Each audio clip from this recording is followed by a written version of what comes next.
Assalamualaikum warahmatullahi wabarakatuh. Kali ini di pertemuan keempat, sebelumnya saya akan memperkenalkan diri saya dulu. Yang perkenalkan, nama saya Sendra Faruqi. Saya mahasiswa semester 5 Fakultas Hukum Universitas Surya Kencana Cianjur. Nah, saya akan menjelaskan atau mereview sedikit mengenai bab 2 tentang penelitian hukum sosiologis. Nah, dalam penelitian hukum sosiologis terdapat macam-macam penelitian. Yang pertama ada penelitian eksploratoris, yaitu penelitian yang apabila pengetahuan tentang sesuatu fenomena yang akan diselidiki masih kurang sekali atau bahkan tidak ada. Yang kedua ada penelitian deskripsi, yaitu penelitian yang dilakukan untuk memberikan data yang seteliti mungkin tentang manusia, keadaan atau fenomena lainnya. Yang ketiga ada penelitian eksplanatoris, yaitu penelitian yang dimaksudkan untuk menguji hipotesa-hipotesa tertentu.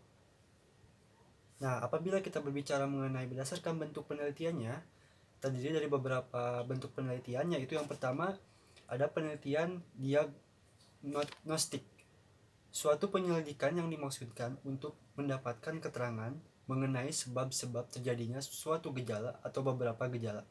Yang kedua, penelitian preskriptif, yaitu penelitian yang ditujukan untuk mendapatkan saran-saran mengenai apa yang harus dilakukan untuk mengatasi masalah-masalah tertentu.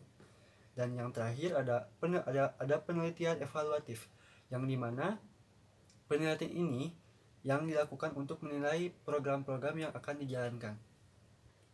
Nah, kemudian dalam segi penerapan penelitian dapat dibedakan menjadi beberapa penerapan.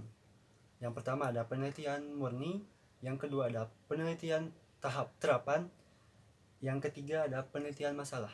Yang dimana penelitian murni ditujukan untuk kepentingan pengembangan ilmu pengetahuan, teori, dan metodologi penelitian. Yang kedua penelitian terapan ditujukan untuk memecahkan masalah.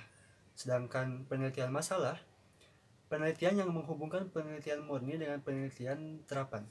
Inti dari penelitian ini adalah menghubungkan antara teori dan praktek, di mana masalah ditentukan atas dasar kerangka teori.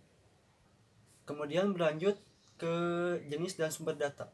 Jenis data terdiri dari data primer yang pertama, yang kedua ada data sekunder. Apa sih yang dimaksud dengan data primer? Data primer adalah data yang diperoleh langsung dari masyarakat. Contohnya misalkan kita mengambil langsung melewati wawancara kepada seorang narasumber. Dan sedangkan data sekunder ialah data yang diperoleh dari bahan pustaka, misalkan seperti buku, jurnal, hasil penelitian orang lain, dan lain-lainnya.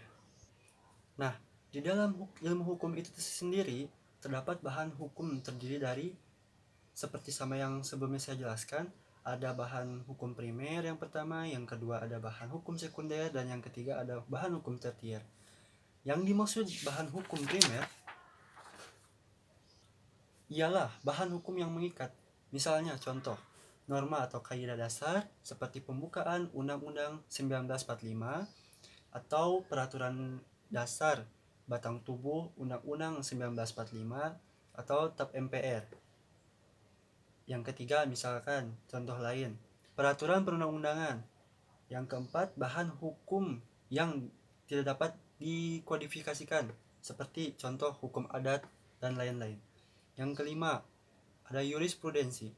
Yang keenam, ada traktat. Dan yang terakhir ada bahan hukum dari zaman penjajahan yang masih berlaku seperti KUHP. Nah, selanjutnya untuk bahan hukum sekunder, bahan hukum yang memberikan penjelasan mengenai bahan hukum primer, misalkan RUU, hasil penelitian, atau hasil karya para pakar hukum lainnya.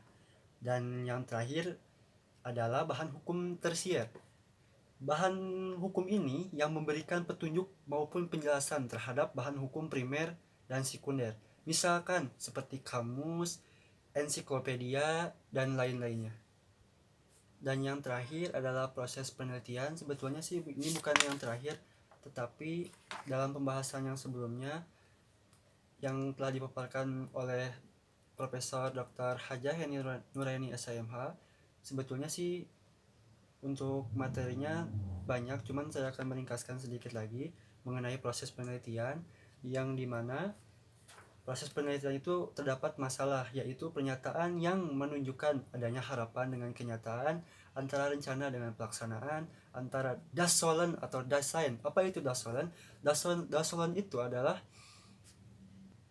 das Sollen itu artinya harapan, sedangkan das Sein adalah kenyataan.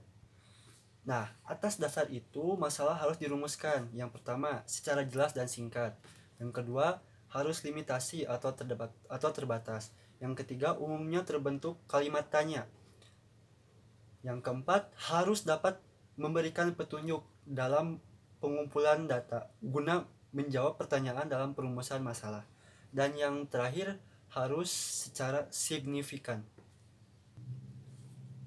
Sekian review dari saya. Assalamualaikum warahmatullahi wabarakatuh.